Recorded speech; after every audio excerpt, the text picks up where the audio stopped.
Blast me to the mortal realms. It's time for the Mad Merlins review of Warhammer, Age of Sigmar, Stormbringer, issue 50 by Hachette Artworks and Warhammer. Hello everyone, welcome back to another Warhammer Age of Sigmar Stormbringer video review. And we've hit a rather impressive milestone as we've reached issue 50. And yeah, it's took a while, but we are finally going to be adding basing detail to our models. And we have 2 new paints and a texture spreader in order to help us do that. We've got a rather pinky coloured issue as well, and we have a picture of Agrellan there, the Ever-Chosen. So, 2 new paints, a texture spreader, and we learn about customizing bases. So, don't forget then, before we jump into the issue, to like the video if you are enjoying the content. If you are, please consider subscribing to the channel if you haven't done so already. And don't forget to check all the links in the video description, including the Patreon. And drop me a comment down below. Have you been looking forward to painting your bases? Do you have your own base method? Let me know what that is in the comment section down below. I might be doing a few basing videos in the future, so stay tuned for those.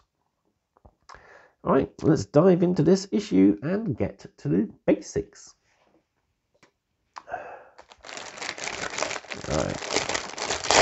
It's been a long time getting there, but it's nice that we're finally at the basing stage of the collection. So we get a texture spreader. There we go, medium texture spreader. Pretty cool little scoop end one side and a smaller spreader end the other side. And we get 2 new paints. So Dawnstone is a nice mid-grey, perfect for, as the name suggests, picking out stones. And we have Agrellan Earth, which is a crackle texture paint. So we'll learn all about how to use this in the tutorials. So, straight into the issue then. So we'll skip the front cover. So we have a mercurial history, so all about the realm of metal. We got a build guide all about adding basing in detail. And then we got a paint guide all about basing detail and how to paint your bases. Before we have a playthrough of the latest mission. So, our one and only bit of lore is a mercurial history. Shaman is a mysterious place of alchemy and transformation. The coming of Tzeentch in the Age of Chaos turned the realm into a perpetual battlefield, but its stalwart and resourceful inhabitants have remained unconquered to this day. In this land of endless change, war is eternally raging. So we got a bit all about Grungni's gifts. So Grungni was the maker god and part of Sigmar's pantheon during the Age of Myth. He spent a lot of his time in Shaman, and after his defeat, his followers still live there. His smith cities can still be found within, and he's left gifts for his followers to find as well. We got a bit about the coming of Tzeentch and the forging of unions between the Agrellan overlords and the other allies of Order. So we are setting up, ready to start building and painting our own Agrellan overlords, as we'll be getting one of those very soon. So now we have a special article all about basing our models. So you'll have extra components left over from our collection. So fully helmeted heads if you've built bear heads. Unhelmeted heads as well. You've got various different shields left over, various different weapons left over, branches and stuff from the Sylvaneth, and bodies from those with multiple options. Fungi available on different squig components, and even larger fungi as well.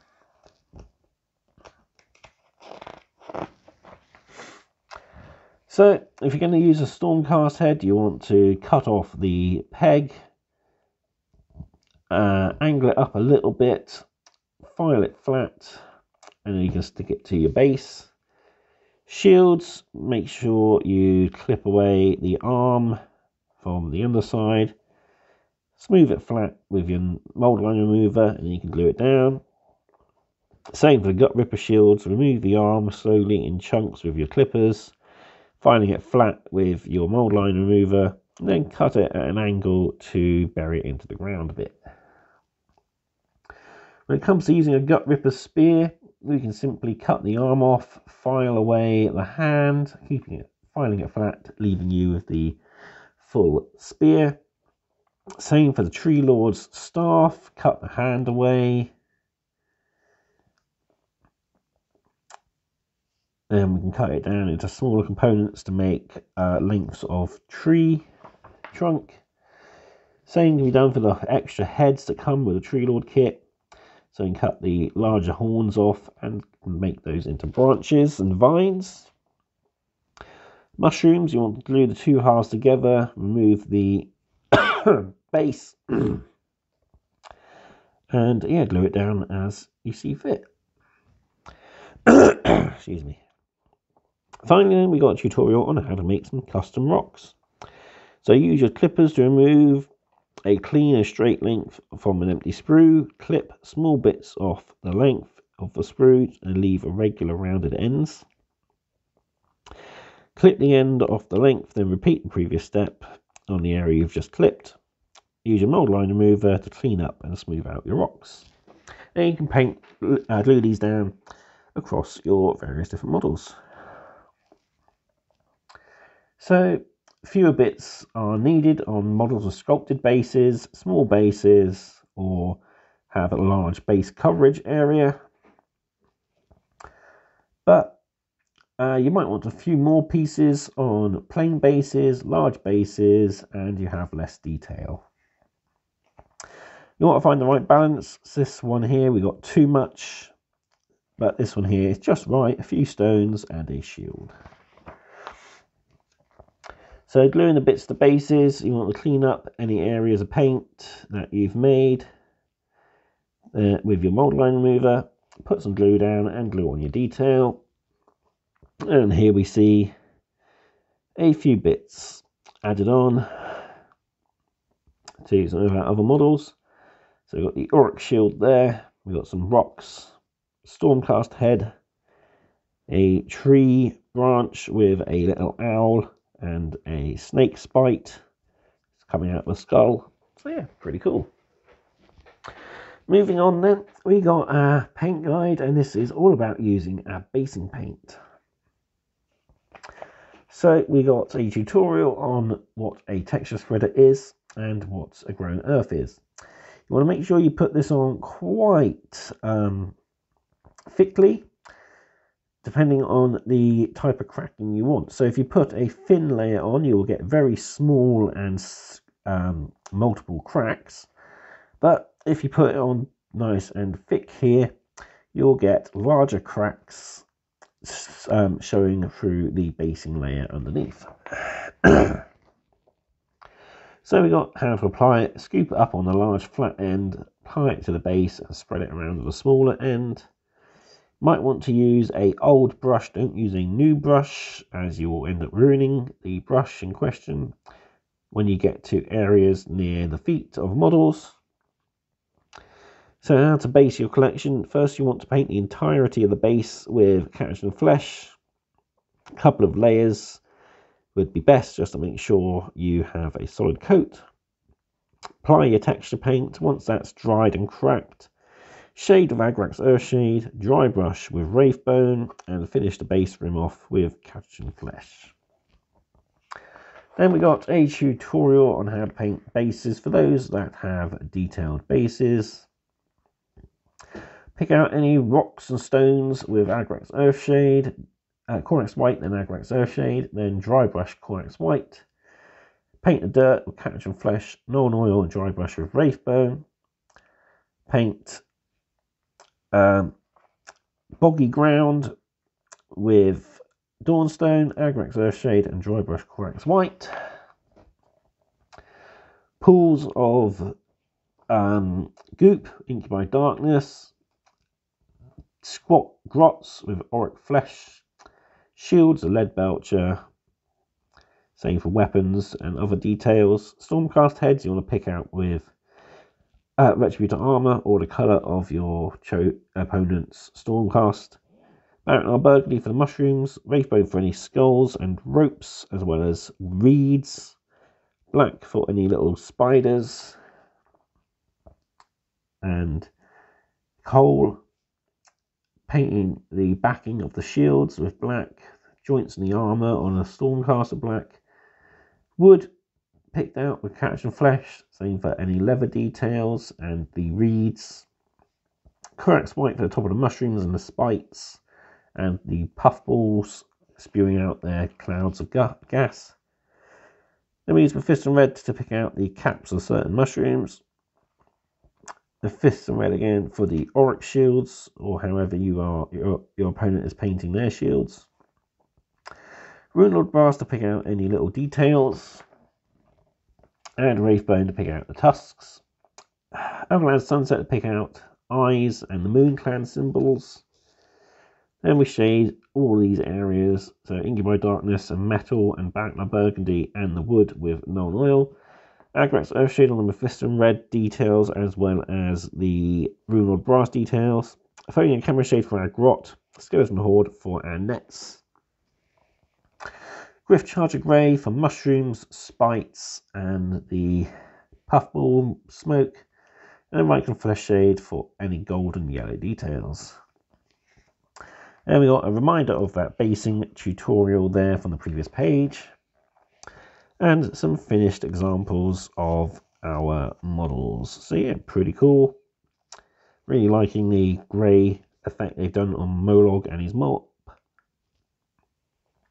And yeah, really cool. Nice way to pick out and add extra detail to our models.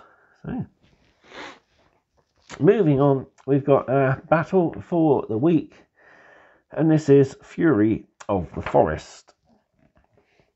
So again, another Sylvaneth versus Gloomspite Gits focused battle. So we got a Branch Witch, Yulafari's Guardians, and 5 Vindictors. Then we get to add either the Arch Revenant or Yulafari. And then we get to choose either 5 True Revenants or 5 Spike Revenants to add to our army. The Loon Boss is leading Zarbag's Gits and the Marsh Crawler Slogoth. Plus you get to add either the Fungoid Cave Shaman or Zarbag, Molog, or 5 Boingrot Bounders, whichever you prefer. So our battle plan, all 3 battle mats. Destruction are set up in the middle, 3 objective markers. Glorious Victory, so depending on the amount of objectives you control. All terrain features are considered to be overgrown terrain features. At the start of an order player's hero phase, that player can heal a wound allocated to a friendly silver model if they are within 9 inches of overgrown terrain features. So that's pretty cool. So we got the playthrough here. So Ian and Eve are playing through this mission, and this is a few of their particular turns that they've played and what they've accomplished. Moving over the page then, so looking into the future, issue 51, we get that Loon Boss on Giant Cave Squig. We have new battle profiles and we start a brand new campaign just in time for a brand new faction. With issue 52, we get the Endrin Master in dirigible suit and we start learning more about the Caradron Overlords. So yeah, really looking forward to getting this guy. I believe he came out in the battle box against Zinch that had the Sorcerer on Magister on disc. And yeah, this guy was the new model for the Caradron Overlords. Yeah, pretty cool model. He's got various different guns, claws, drills, a sword and a big gun in hand. Annoyingly, he does have the nuclear flying stand. But yeah, pretty cool model. Can't wait to get this guy.